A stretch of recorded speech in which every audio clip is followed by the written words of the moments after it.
Hello, Susie. How are you?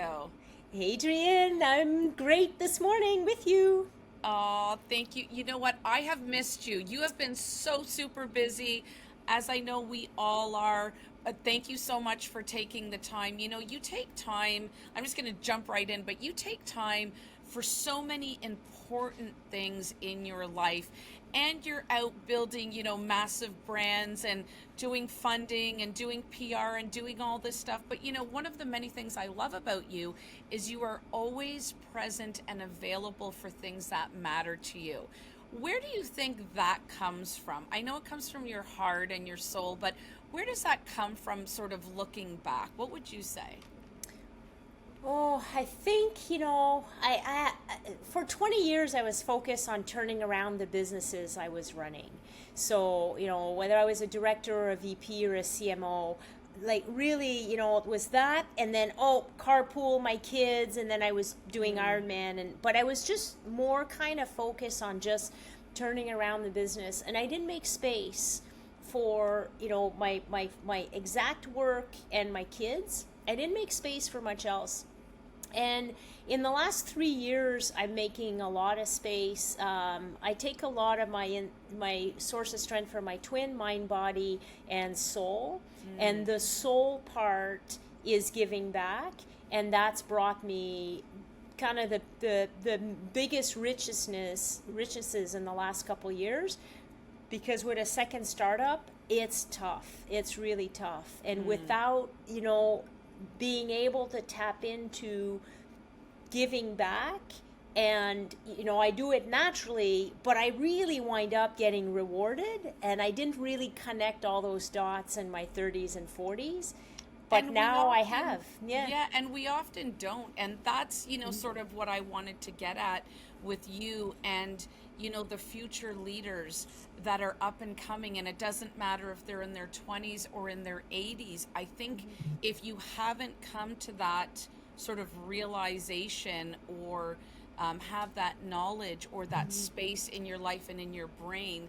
And we often don't. I just had a conversation earlier with Chris McMartin, and I was actually chatting to her about you that we're going to jump onto a podcast. She loves you, by the way, I as love her. most do.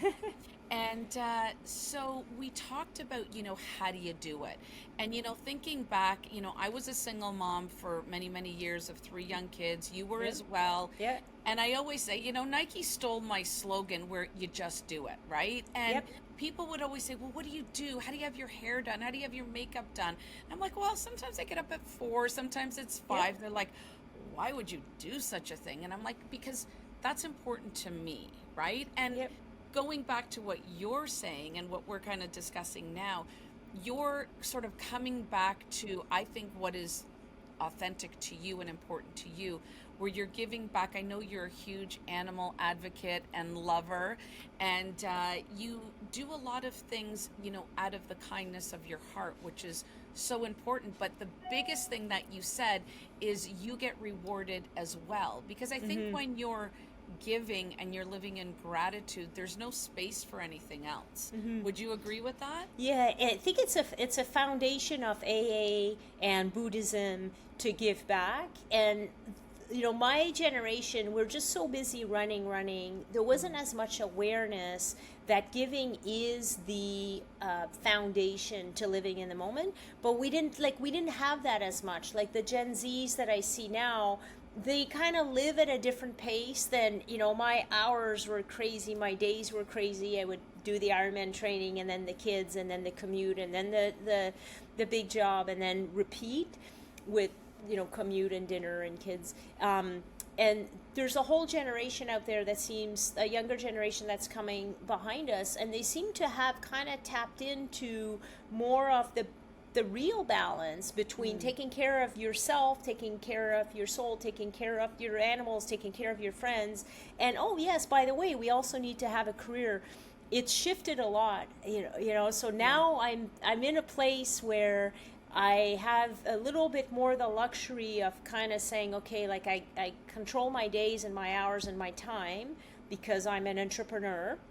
which is different than when I had a VP job and a CMO job, and you literally had to clock in. I'm not Yeah. exaggerating.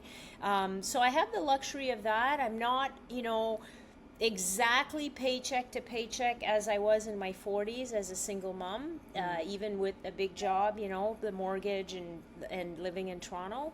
So, and I have, the wisdom of maturity, and my twin, who's, been, had big hardships and now is in a place of gratitude and wisdom. And I talk to him every morning. So it all comes full circle. I love that. And you know what? You are always so happy. And I always feed off of you whenever we talk, whether we do a podcast, doesn't matter how we communicate. You always have this positivity. Even, like I don't care what anybody says. Where's my struggle is part of the story. Being an entrepreneur, I mean, there's no paved straight highway. It is an uphill, dirt road to whatever we consider success. But you always have this mindset. And, people would talk about mindset when I was in my 20s and 30s. And I was just like, hocus pocus mindset, right? Now I live by a mindset that if I get out of it, and we all do, I mean, our mind is a beautiful thing, but it's also sometimes our best friend and maybe sometimes not. So you've always got this beautiful mindset, even when things are tough. And how does one achieve that? I mean, I know how I do it, but I want to know Suzie's secret. Well, it's definitely an evolution. I think our grandparents would say, this too shall pass. I've watched a whole bunch of war kind of movies and series, and I'm just reminded that we're very, very blessed to be living when we're living now, right? Our hardships are nothing. My little hardships are nothing.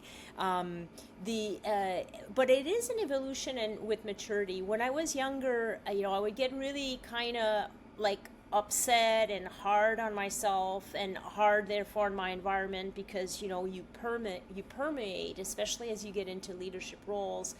And I've now realized more and more, 7 years into the entrepreneur journey and my 20 years as CPG, things do kind of get themselves settled, and often time will be the answer to being able to kind of see a better path or a different path. Now, anyone who knows me knows that I've launched, more innovation with Love Good Fats faster than any other brand ever that I've worked on, and I've worked on over 50 brands. So there's a time for speed and scale, and a time for, a person and a leader kind of using time to your advantage. And there's another place to kind of say, wait a minute, things will kind of settle themselves up. So what you're absolutely jumping up and down and stopping today, with time might kind of get to less stomping, and you'll kind of have to see with more clarity.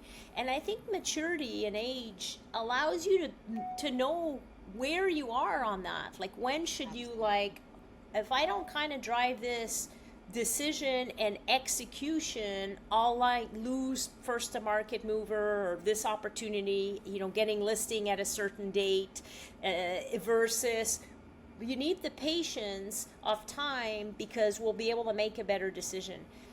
100%. And you keep going back to maturity. And maturity, I believe, comes with experience. It comes with failure.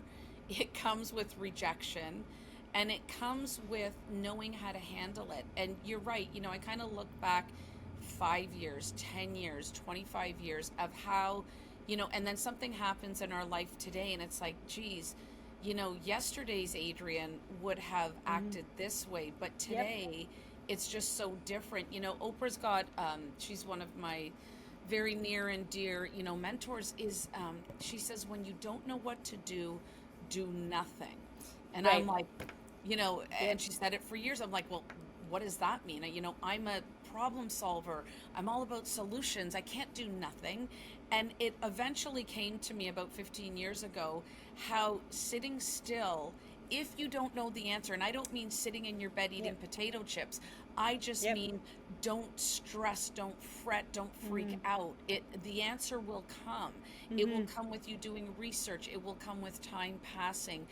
The answer will come. And I kind of feel like that's what you're saying too, where it's like give your time, your body, your mind the space and grace for that to come to you if the answer isn't super clear. If it's not super clear, we have in marketing, so my 30 years has been, as I'll call, a CMO. Like, I'm a brand builder 101. I started at P&G, Frito-Lay, Heinz, Weight Watchers. I was born to be a brand builder. And one of the things with brand building is air. When you're looking at packaging, when you're looking at advertising, when you're looking at visual communication, you need air to be able to see your logo, to be able to see your visuals, your appetite appeal, your brownie, your chocolate. You need air.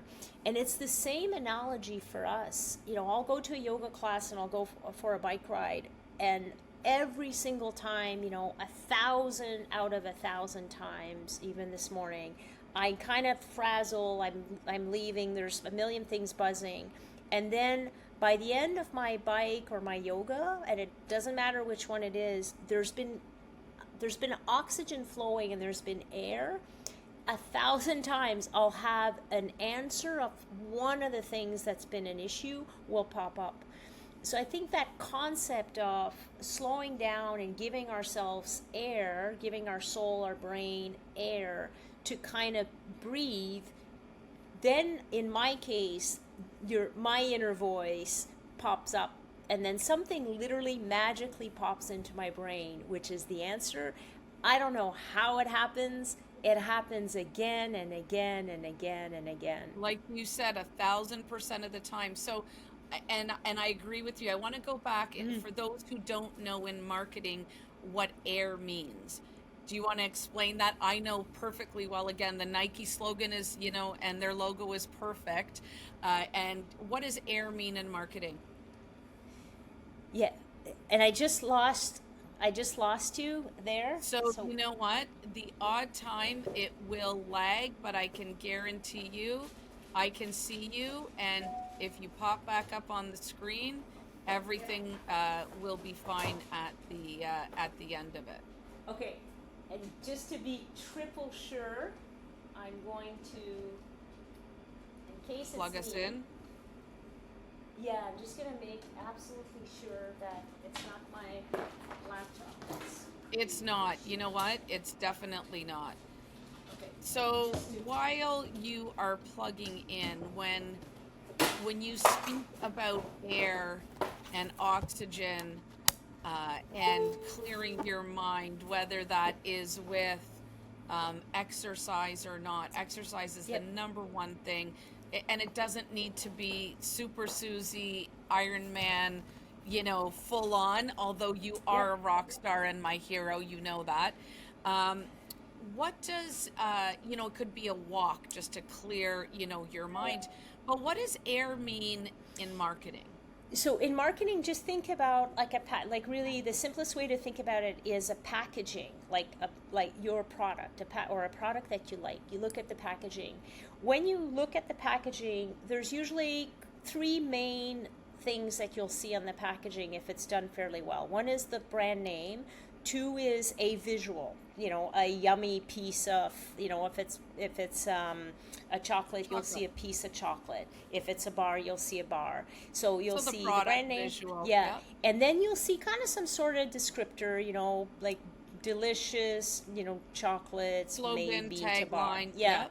Yeah, tagline. You'll see a few things, but air means that you allow space around the important visuals. The most important is the logo. When you squish everything together, like you pile up, and you fill out the entire packaging with whatever colors and whatnot, you can't see anything. Your messaging. Yeah. People always, and you know what, you're so right, because we want to get everything in and we want to tell the world about our brand. Fair enough. And I know, because I come from that background, what space and marketing is, but a lot of people don't know what Yep. that is. That's sort of why I thought it was really interesting Yep. that you use that terminology. I haven't heard that in a very long time. And so, like you said, having your brand name, having a visual, and having your slogan is very important. Yep. But equally as important is the space that, it is born in or it is surrounded by. And how interesting it is that you put that analogy to any big decisions or to yourself, that you also need that air and that space and that oxygen to be able to make big or little or medium sized decisions. And you're giving people that sort of, to me, that's the Susie secret, is that you give yourself, and I know you're huge on exercise, which we're going to chat about, and you're not just like stroll in the park kind of exercise girl. I know what you do, and we're going to chat about that in a moment. But that is so interesting that you take that analogy in your personal life and attach it to a brand. So talk to me about what you do. So I don't know, I think you're very open in who you are and your age. And tell the people that are watching who don't know that you are Super Wonder Woman what you do with Iron Man and all your exercise sort of things that you do for yourself. Because that is Well, self-care yeah. all on its own. Well, I think about my life in decades, so I'm definitely, pushing the end of the fifth decade. And in my 20s, my teens, I just literally grew up sharing a bedroom with my mom for 13 years, paid myself through McGill engineering, and just, that generation where just kind of work hard and then find a job when you graduate. My first job was in marketing, so I was the first ever non-business grad hired in Canada at P&G.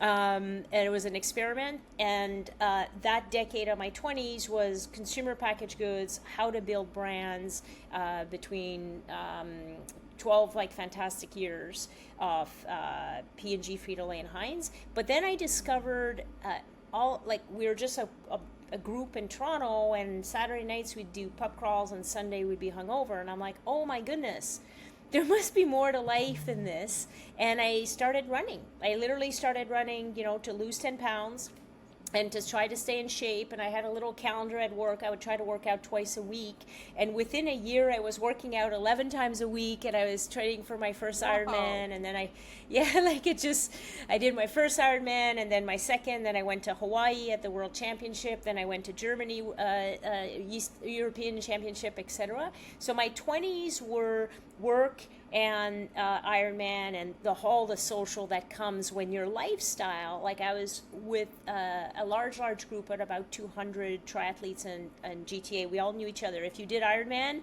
in the 1990s, you know me, I know you. And then I had my daughter. So my 30s were my two young kids, and then I separated, so I became a single mom. Career change. My 40s, I was like, oh, midlife crisis. Back to Ironman.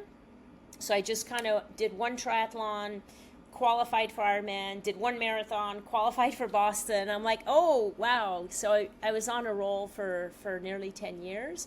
And my 50s, I launched, so I had a career, VP of Marketing, CMO. And then my 50s, I just, had courage. I read this book, Big Fat Surprise, from Nina Teicholz, and I was so pissed off because I had followed a low-fat diet for like 20 years, trying to lose the 10 pounds, 15 pounds, 20 pounds in the end that I actually lost. And I couldn't, but I wasn't eating any fat. And then I'm reading this book, seeing like, first of all, I'm increasing my risk of Alzheimer's. Of course, I'm not losing weight if I'm not eating any fat. Metabolic diseases, I got cardiovascular, I got IBS, I'm on 2 medications. And I'm like, oh my God, I'm doing, Ironman once a year. I'm doing yoga several times a week. I'm eating clean, supposedly. And I have these metabolic diseases because I'm not eating fat. So I'm like, I'm going to tell the world that we've been misinformed for 40 years. And I decided to do that by launching a brand. But I was a little bit crazy back then because I didn't know what I was 25 years of a Getting into. paycheck. Like I didn't know what I was really getting myself into. I love that. But the thing is, what I hear throughout your whole story, and of course I know and love it, is that exercise has always been your go-to. Hmm. You even said it, I think, twice. You're like, oh, I thought it was midlife crisis. Oh, I was going through this, and oh, I was partying, so I decided to train for an Ironman. I mean, most people would just take up, I don't know, the gym or walking or something. But Yeah. Susie's like, nope, it's like 150% or nothing. And so it is interesting to me that some of the most successful people in the world talk about physical activity to be sort of their grounding and foundation of everything they do. And it's, the one percenters that they talk about, like yourself, that really get what that means. And it is hard. And it is not, I'm going for a little bike ride. I see some of your posts and you're like, oh, I just did 5K or 25K and did it. And I'm like, oh my gosh, wow. Good for you. But man, do I feel it. And my issue, I've got some back issues. But nevertheless, I so admire your tenacity and the fact that you keep going back to that. And now, like you said, with maturity, it seems like that that's the secret sauce for you. You don't want to get into like a slump and then go back to that. It seems like you always sort of have something where you're exercising, every day or 11 times a week, which is phenomenal. Do you think that's important for everyone? Well, not for like 11 times is just more Ironman training, but I've had like the ups and downs. In university I didn't do that much. I would try, and then I had like 10 good years. Then I had 9 years I didn't touch my bike. I didn't swim once, not once in 9 years, and then I didn't kind of it's been 10 years since my last Ironman, and I've mostly gone to yoga because it's easier. It's hard to run long.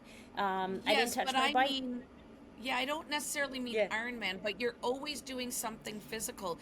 You're I'm walking trying. the I'm trying. dogs. Yeah. You're Yeah. walking the Correct. dogs, you're Yeah. running, you're Correct. doing Yeah. something. It might Yeah. not be an Ironman. Like that's Yeah. what I'm saying. Like Yeah. I've got a back injury, so I can't do Yep. an Ironman. Although I look at you Yep. and I'm like, there's got to be a way. Yeah.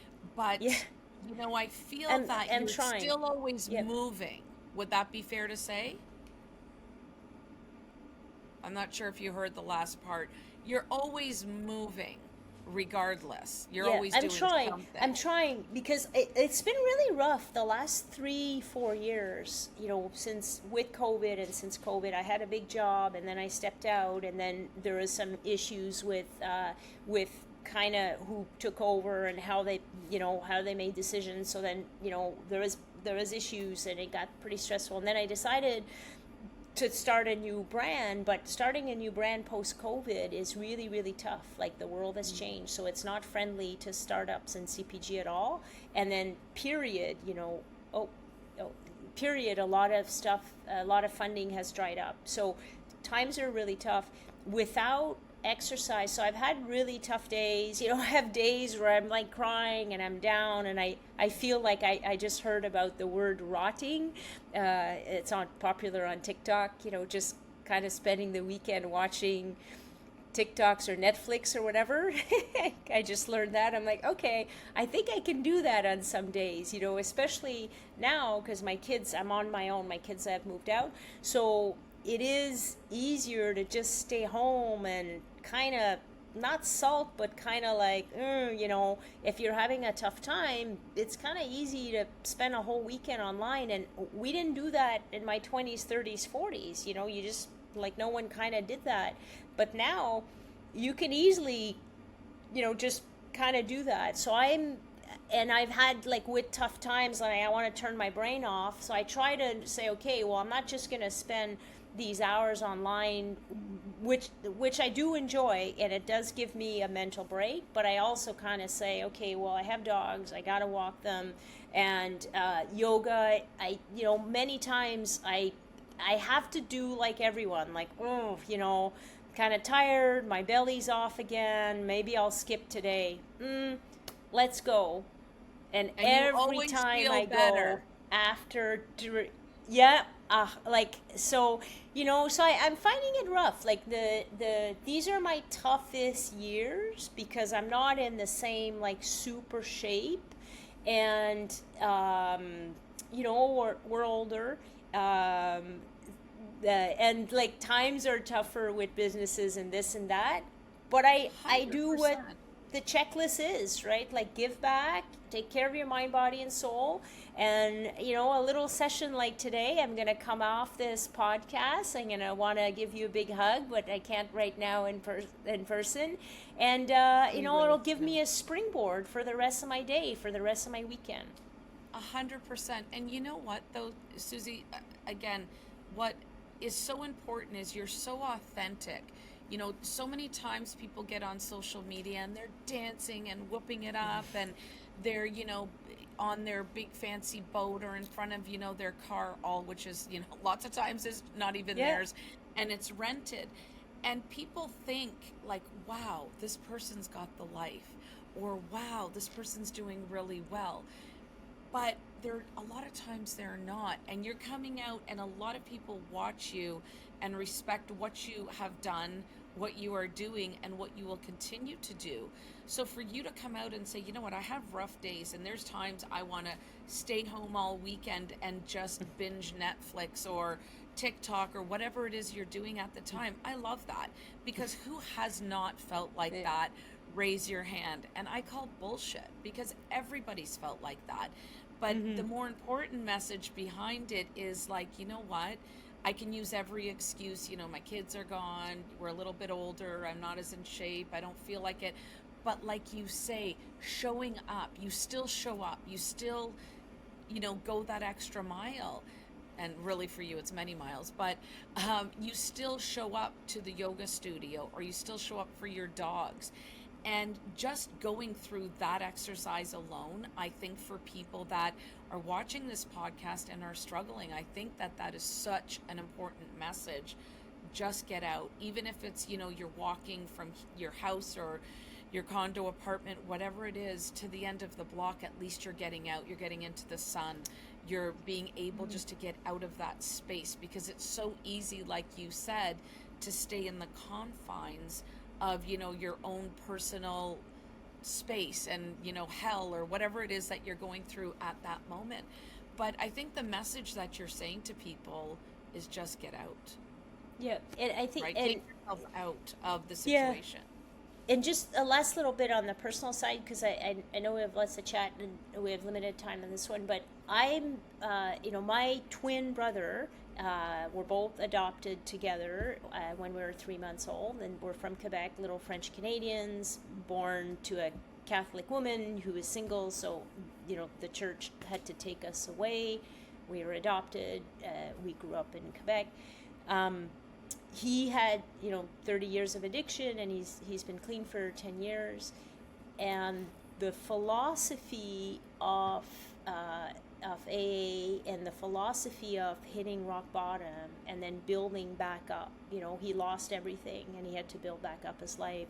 My adult daughter, I've shared, has struggled with mental health for years, and is now in an incredible place. It's still a journey, but she's worked unbelievably hard for 12 years, and now she's in an incredible place. So, I've never, touch wood, kind of had the same depth of mental health challenges, but I take strength from kind of seeing people really close to me having the courage and the strength to pull themselves back up. And it's one day at a time. So, Well, it's not the you know, big grandiose, do an Ironman, get this job tomorrow, get gazillion dollars, whatever big grandiose immediate goals. It's the small steps, and that's what we learn when you're doing long distance races. Like, just today I'm just going to do a walk, and then next week I'm going to add a minute of running in my walk, and then I'm going to add 10 times 1 minute of running. But it's the same whether you're in recovery, whether you're in mental health, whether you're fighting depression, or just kind of going through menopause with the insane hormones that mess everything up. Just one little step, and don't be too hard on yourself, and then reach out. people are incredible. Like, you just have to ask for help. Reach out to our community is incredible. I've been giving and receiving a lot in the last couple of months, and I think that's, the next 12 months for me are going to be to double or triple that. Like, it's a gift to be able to give and receive. So just send that text, ask for help, and take the little steps. And it's incredible how, in 30 days, like nearly 180% change you can see, I love with that. that. Yeah, it's like, and I have like 100 examples I could walk through.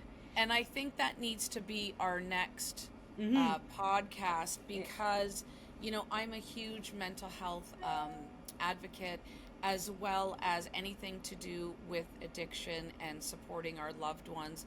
And I'm very much similar to you, where I have loved ones who have suffered immensely. And you watch the courage, you watch the suffering, you watch the pain, and then you watch them rebuild it all. And it is a Yep. miracle, and it is a blessing, because not everybody has that opportunity. And I feel like I've learned so much, like how you were saying about your twin as well as your daughter, and to watch them rebuild really is a miracle and a gift, in my Yeah. humble opinion. But I love the fact that you said reach out, and you are so giving.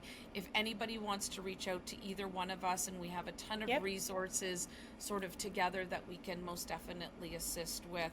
Suzie, as normal, thank you. I feel so blessed and honored.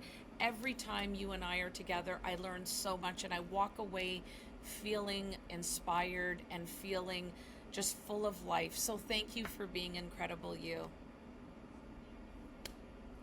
Thank you, thank you. It's been a pleasure, and I'm looking forward to reconnecting. We have to do more. Absolutely.